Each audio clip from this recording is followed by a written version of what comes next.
Hola queridos suscriptores, bienvenidos a mi canal.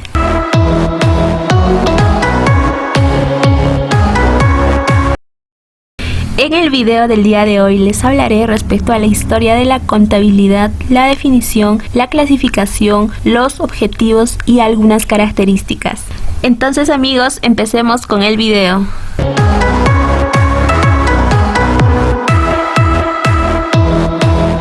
Primero iniciaré hablando respecto a la historia. En este punto vamos a recordar a las antiguas civilizaciones, pues les comento que las antiguas civilizaciones conocían ciertas operaciones aritméticas. También estas antiguas civilizaciones llegaron a crear elementos como por ejemplo la suma, la resta, la multiplicación, la división, entre otras cosas. También lo que hacían estas civilizaciones antiguas es tomar en cuenta las unidades de tiempo, como por ejemplo el año, el mes, inclusive tomaban hasta el día.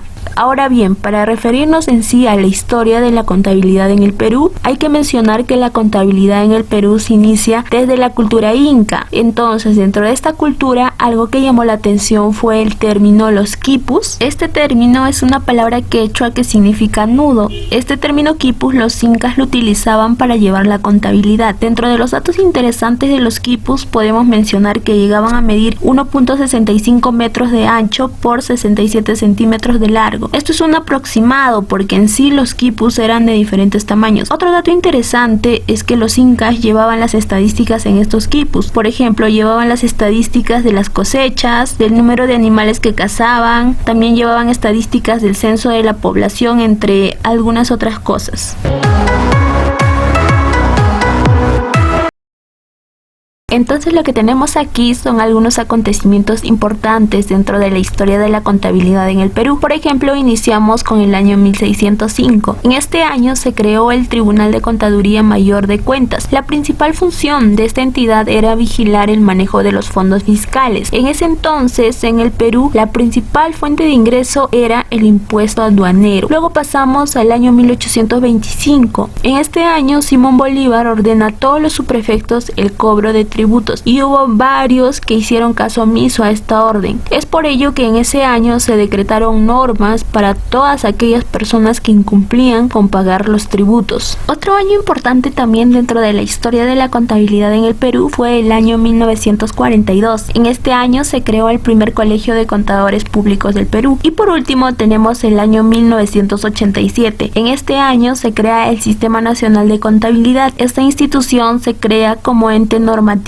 para el sector privado y también para el sector público. También esta institución en ese entonces se encargaba de evaluar la aplicación de las normas de contabilidad.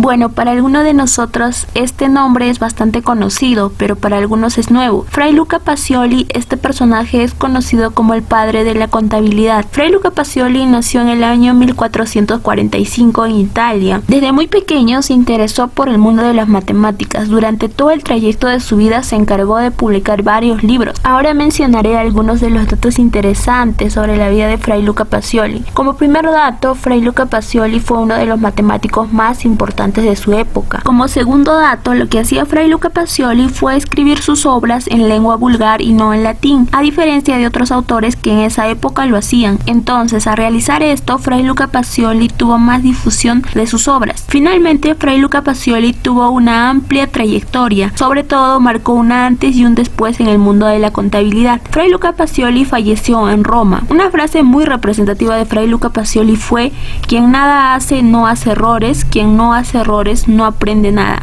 Esta frase nos da un claro mensaje de no quedarnos sentados esperando, sino que nosotros mismos tenemos que buscar las oportunidades.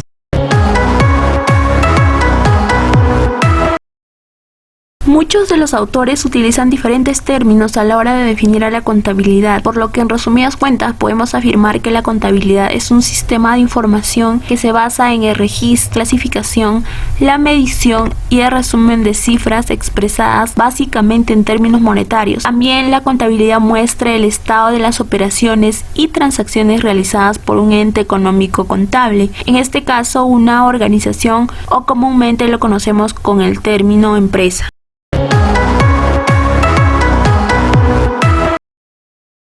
Ahora les explicaré la clasificación de la contabilidad. La contabilidad se clasifica en tres. Primero, de acuerdo al tipo de información. Aquí podemos encontrar estos 5 grupos de contabilidad. Primero, la contabilidad administrativa, que está orientada a satisfacer aspectos administrativos de la empresa. La información que nos brinde esta contabilidad va a ser utilizada para evaluar el desarrollo de la entidad de acuerdo a las políticas y objetivos que se haya trazado la entidad. Segundo, tenemos la contabilidad gubernamental. Registra todas las operaciones financieras de las entidades y dependencias de la administración pública. Eso quiere decir que se verificará todos los ingresos y los gastos de las empresas del sector público. Tercero, tenemos la contabilidad financiera. En esta contabilidad se presenta información financiera de propósitos o usos generales en beneficio de la gerencia de la empresa, también en beneficio de los dueños y de los socios. Cuarto, tenemos la contabilidad de costos. Esta contabilidad nos permite conocer el costo de producción, así como el costo unitario. También lo que podemos hacer en esta contabilidad es determinar el punto de equilibrio con base en los costos fijos y también en los costos variables. Por último, tenemos la contabilidad fiscal, que comprende el registro y la preparación de informes tendentes a la presentación de declaraciones y también a lo que es pago de impuestos.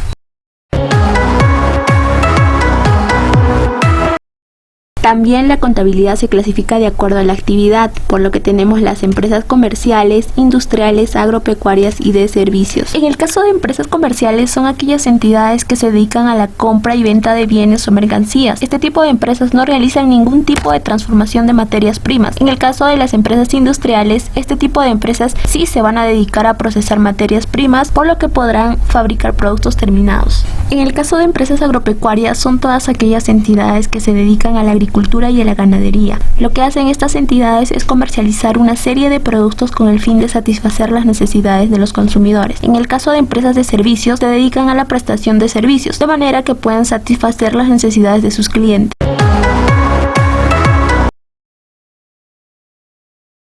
Y por último, la contabilidad también se clasifica de acuerdo al capital. En esta parte podemos encontrar la administración privada y la administración pública. Primero, la administración privada hace referencia al capital privado, es decir, el capital va a ser de inversionistas privados. Segundo, en el caso de la administración pública, el capital pertenece al Estado y generalmente lo que busca la administración pública es satisfacer necesidades de carácter social. Un claro ejemplo de esto serían las municipalidades. Ahora les mencionaré algunos datos interesantes de estos dos tipos de administración. Primero, la administración pública obtiene sus ingresos en base a los impuestos. También puede ser en base a la deuda pública. En el caso de la administración privada, se obtienen los ingresos a través de las ventas de bienes o prestación de servicios. Segundo dato es que en la administración pública existen intereses políticos. En cambio, en la administración privada se rigen más por las normas.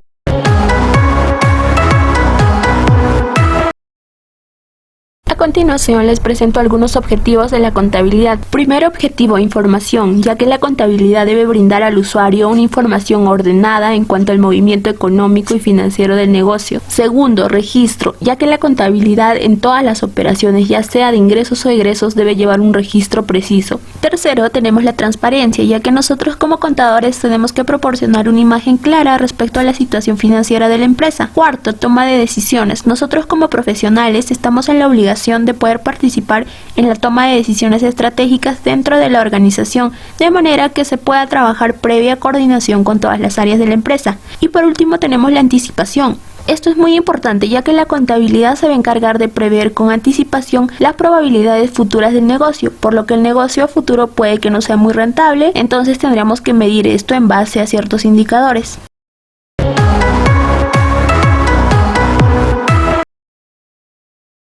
Y aquí tenemos algunas características de la contabilidad. Uno, que es la utilización de información cualitativa y cuantitativa. Esto quiere decir que vamos a tener que aplicar una serie de métodos matemáticos y también estadísticos. Dos, tenemos la contabilidad, también se aplica en base a reglas, también en base a principios contables y algunos procedimientos contables adicionales. Tres, la contabilidad lleva una información sistemática, histórica y cronológica respecto a la situación financiera de una empresa. Y por último, confiabilidad, ya que nosotros tenemos que brindar unos registros y estados financieros los más exactos posibles, es decir, sin errores, de manera que mostremos confianza en el trabajo que presentemos y así también nuestros clientes sigan prefiriéndonos.